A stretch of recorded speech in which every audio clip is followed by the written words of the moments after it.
Vamos falar do clássico dos piores, que são os piores times grandes de São Paulo. Corinthians e São Paulo. Corinthians e São Paulo, são, né? Não tô falando nenhuma... Não, são piores não. Nenhuma fala imprecisa. Momento, né? Os fala dois... que o né? Corinthians é o pior logo? Não são os piores? Você tem os números aí São Paulo pronto pra rodar? O cara jogou? Olha só, eu não sei nem dizer quem é que tá pior, porque os números são tão parecidos, tão ruins, por isso que a gente decidiu chamar de o clássico dos piores. Ó, majestoso dos piores. 8 jogos, o São Paulo tem 3 vitórias. O Corinthians tem 3 empates, São Paulo tem 4 derrotas a 3. O São Paulo ainda consegue ter um gol por jogo, o Corinthians nem isso. O Corinthians sofre mais de um gol por jogo. E o aproveitamento na temporada 2019 é de 37,5 a 41. A gente tá falando de um aproveitamento, gente, em Campeonato Paulista, em Copa do Brasil, no caso do Corinthians, e com um jogo de Sul-Americana. O São Paulo é paulista e fase mata-mata de Libertadores. Não é um desempenho pífio, ridículo?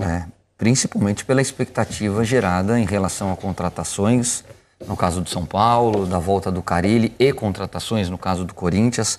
Eu vejo que os dois times têm potencial para jogar muito mais bola do que estão jogando. O momento dos dois é muito ruim. Por isso que vocês brincaram com o majestoso dos piores. Mas né? né? Eu acho que no Paulista o Corinthians chega a estar pior mesmo, né? Quer ver? Põe as classificações. Põe as classificações dos grupos. Todos os outros 3 lideram os grupos, né? Palmeiras, Santos e São Paulo lideram os seus grupos e o Corinthians não. O Corinthians acho que é o terceiro colocado do grupo. Ferroviária, Bragantino e Corinthians. É o terceiro colocado do grupo. Eu não sei, aquele aproveitamento ali do São Paulo, esse ano é no Paulista, é o quê? Não, esse aproveitamento é geral. Tá certo, todos os jogos da temporada. Não, tá certo, todos os jogos deu 41 tarará. É que eu tava lembrando do aproveitamento do Jardine, que é de 33 e tarará, é que pega o ano passado. O ano passado, chega a ser pior ainda. Antes do jogo. Eu também vi esse aproveitamento. E aí ele empata o jogo e já deve ter caído para menos de 33 ainda. A gente não está incluindo o Florida Cup, só jogo oficial, tá? Sim. Só jogo oficial. Senão seriam 2 derrotas do São Paulo. Senão seria mais 2 derrotas do São Paulo. Piorar só. O Corinthians hoje está fora da zona de classificação. São Paulo é primeiro, o São Paulo é primeiro. E o Santos é primeiro. Todos são primeiro, menos todos que eu digo dos 4 grandes. Os 3 lideram e o Corinthians. Aí você vai perguntar, toda vez a mesma resposta. Calma, tem tempo, ainda está se ajustando. Acho que tem mesmo, né? Ainda tem uma boa água para rolar. Só que aí começa a complicar. Agora o Corinthians já tem pensando nisso e tem agora que pensar no empate de ontem com a Sul-Americana. Vai complicando, sim. Vai apertando. Não sei se vocês assistiram ao jogo, eu acompanhei esse empate. E, assim, é muito claro, não tem muito o que comentar. O Corinthians enfrentou um time que hoje é bem melhor do que ele. É o líder do campeonato argentino, inclusive. Assim, ó... Tava meio mistão, né, André? Exatamente, o Racing nem jogou com força máxima. E, Mauro, jogou bem. Vou te falar um negócio, cara. Você vê as chances que o Racing criou até abrir 1-0, né? Mas só dava Racing. Com todo respeito, o Andrés Rios é titular do Racing? Fez gol ontem, mas ele é titular? Não sei se ele é o titular do time principal do Racing, porque agora o Centurion foi barrado, né? Eu não sei mesmo. O Racing teve 3 chances, um gol anulado, só dava Racing. Aí ele vai fazer 1-0 e o Racing meio que para de jogar. Aí, podia ter saído 1-0 nessa bola aí do Wagner, né? Podia. Chutou muito em cima do goleiro. Mas você vê que não é nenhuma jogada trabalhada, é um chutão da defesa pro ataque. Tocando a bola, com bola no chão, o Racing envolveu completamente o Corinthians, vai fazer um gol aos 22 do primeiro tempo, e aí o Racing meio que sentou em cima do resultado, parou de jogar, porque o domínio era total do time argentino, total mesmo.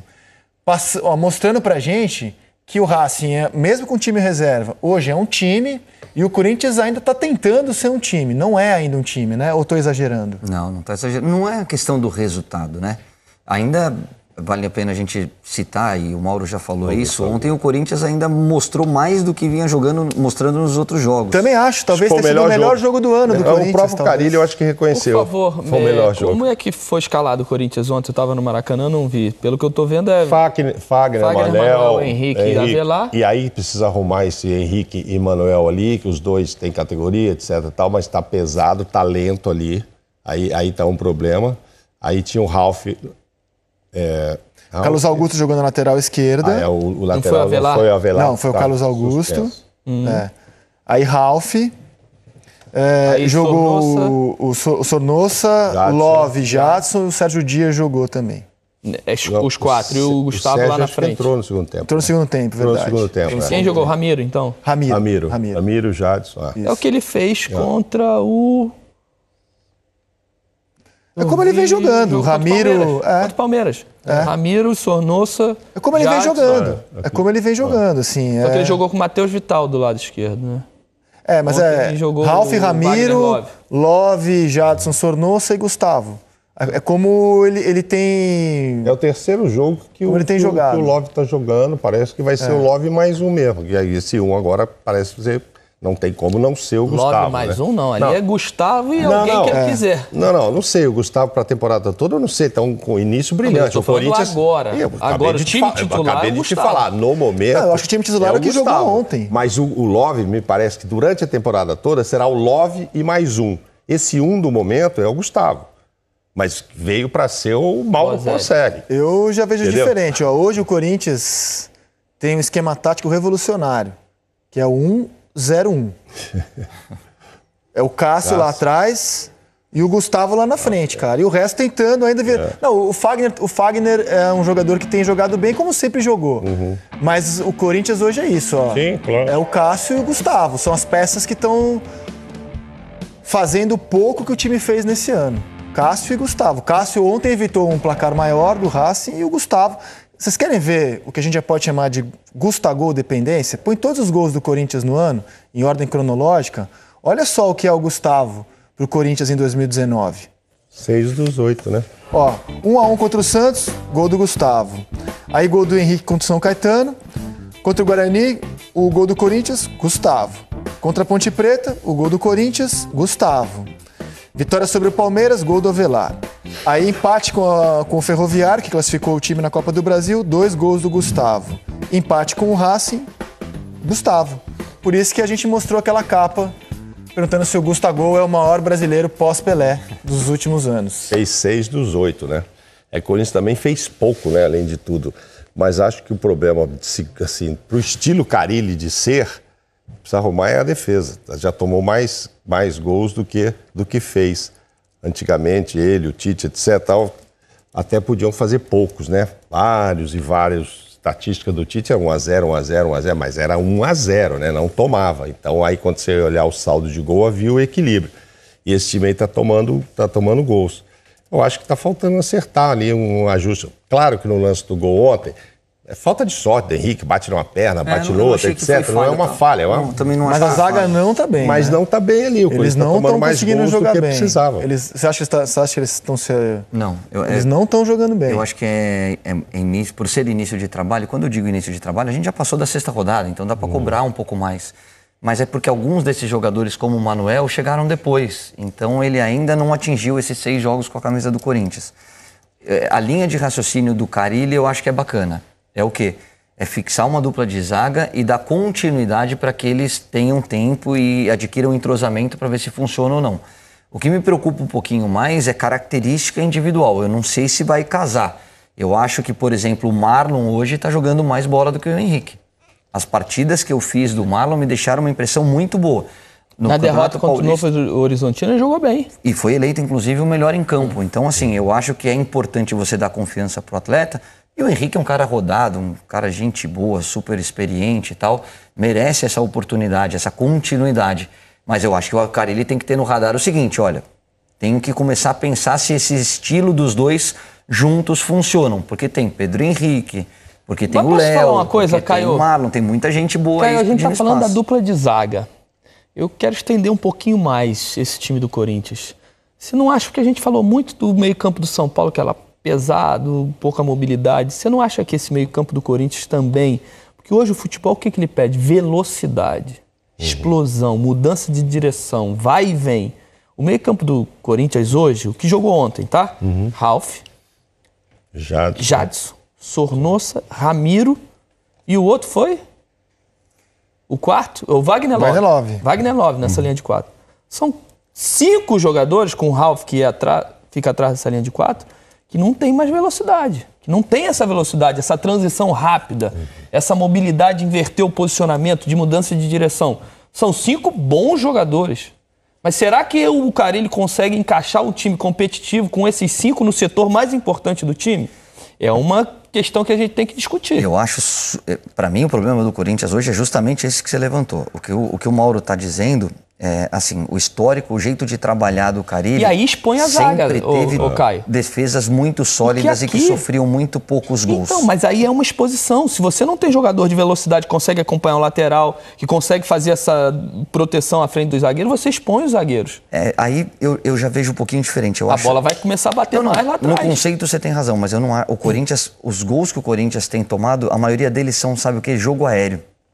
Bola aérea. E aí a bola aérea que vem sendo um problema da defesa não tem muito a ver com o sistema, né? Com a bola rolando. É muito mais um posicionamento equivocado, uma desatenção na hora de subir com o cara, marcar a bola e não marcar o corpo do jogador.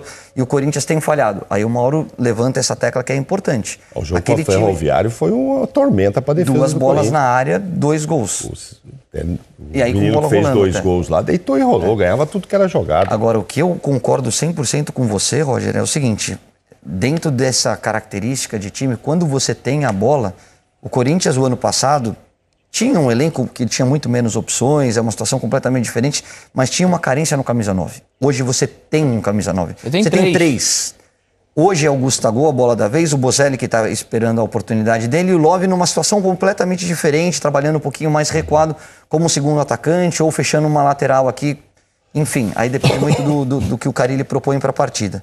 Agora, desses caras que você citou, quem é que arrasta? Ninguém. Qual é o meio-campista que pega a bola e dribla e quebra a marcação? Ninguém. Qual desses meio-campistas que dão profundidade para o time? Ninguém. Eu acho que é isso que o Carille tem que pensar em mudar. Então, é o que a gente está discutindo. É isso aí. Mas ele não tem. Setor de meio-campo, ele falou que só tem um jogador que consegue fazer isso, que é o Pedrinho. O Pedrinho de um lado e nem chega a ser um titular absoluto, e o Cleison do outro, que também não é um titular absoluto. São 2 jogadores que ainda não fizeram ou não têm a caixa suficiente para serem titulares no Corinthians. Mas são os únicos dribladores. Quando entra de titular, ele não consegue jogar os 90 minutos. Tem a questão física, muito magrinho ainda. E o Cleison não mostrou muita coisa também. Ainda, né? Então, estava para ser negociado, ficou a pedido do próprio Carille. E aí, será que os alvos que o Corinthians foi contratar dentro de um sistema de jogo, eles foram os alvos mais interessantes? Ou o Corinthians tem que começar a pensar que tem que buscar coisa nova para os lados do campo, jogadores mais leves, jogadores que têm uma mobilidade maior, jogador que arrasta, jogador que tira o time de trás e quebra a primeira linha de marcação do time adversário? Acho que acreditaram que o Sornosa e o Ramiro seriam suficientes para fazer isso, mas não é bem o caso. São 2 bons jogadores. Não são. Mas eu tô achando curioso porque o Ramiro no Grêmio não foi bem de segundo volante.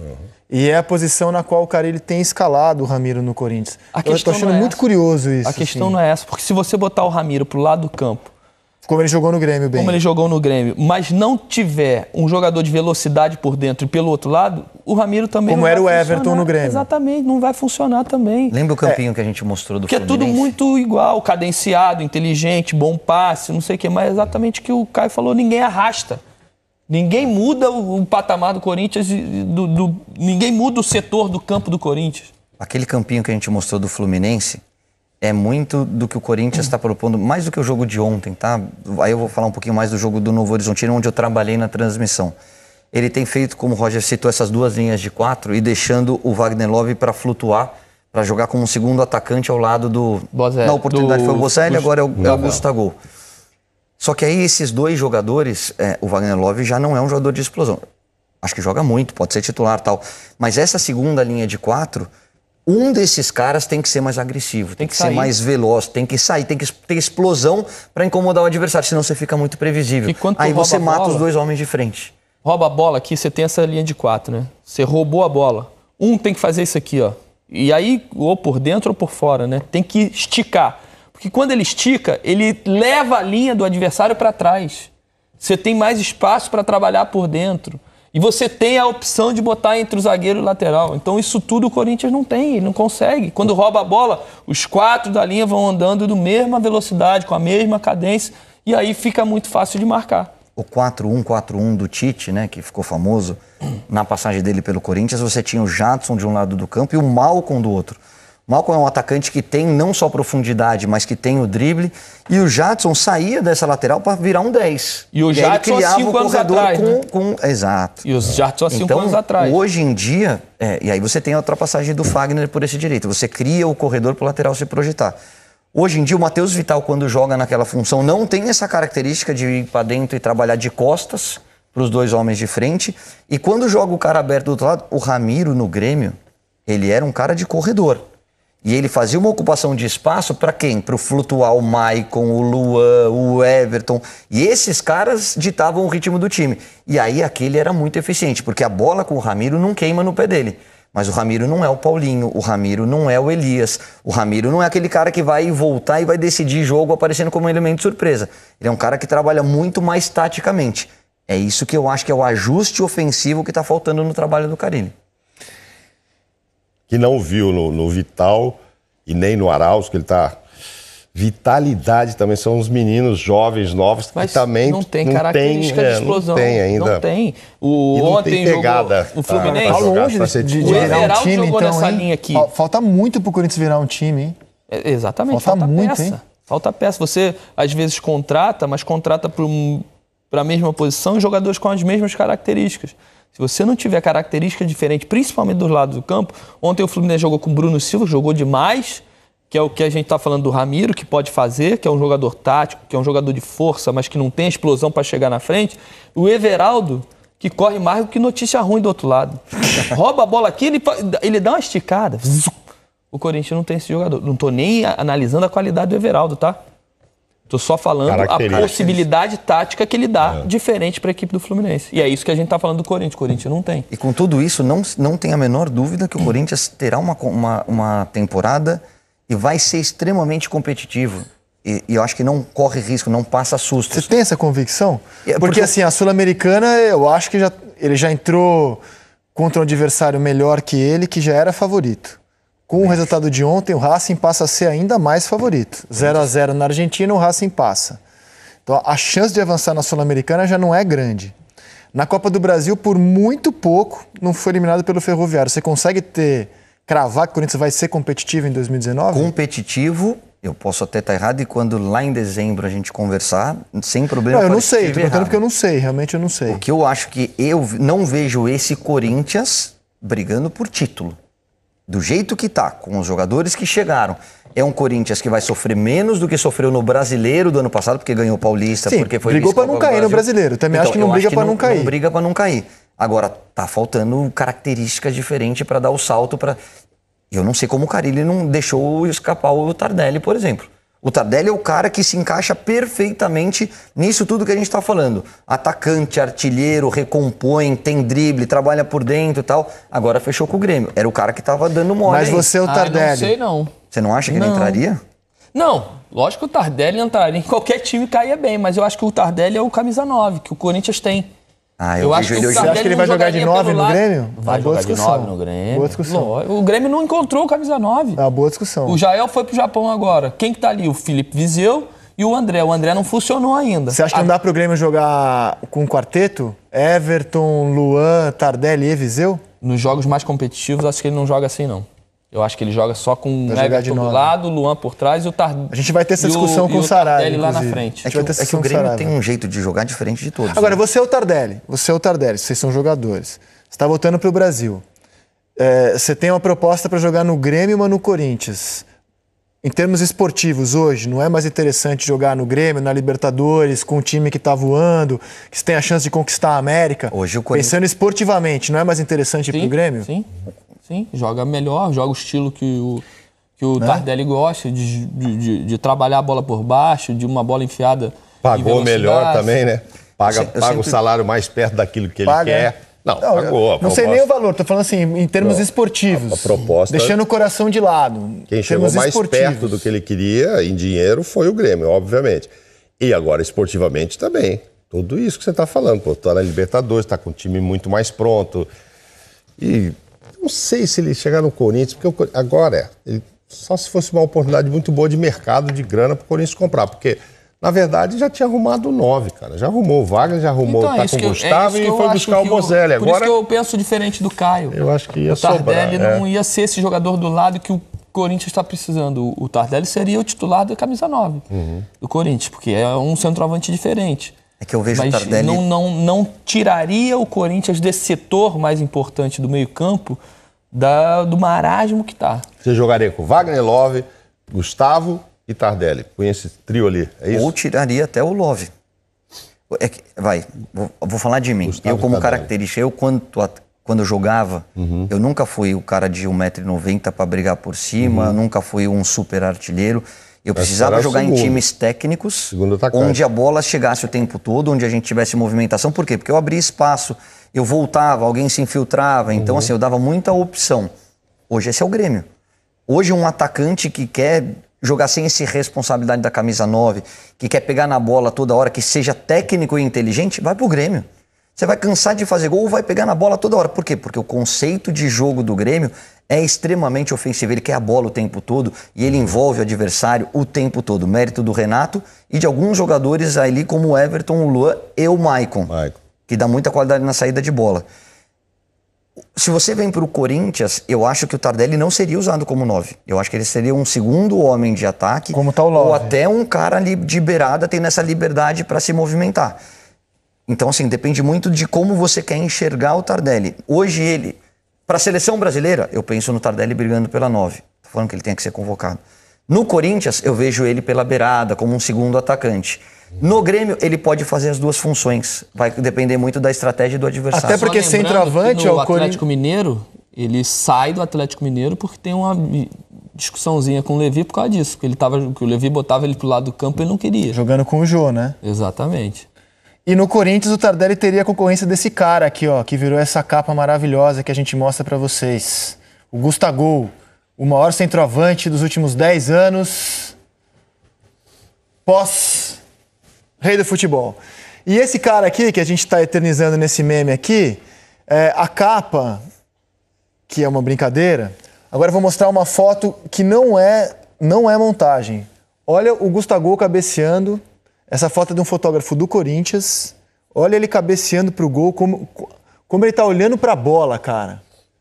Demais essa foto, não? É bonito. Demais.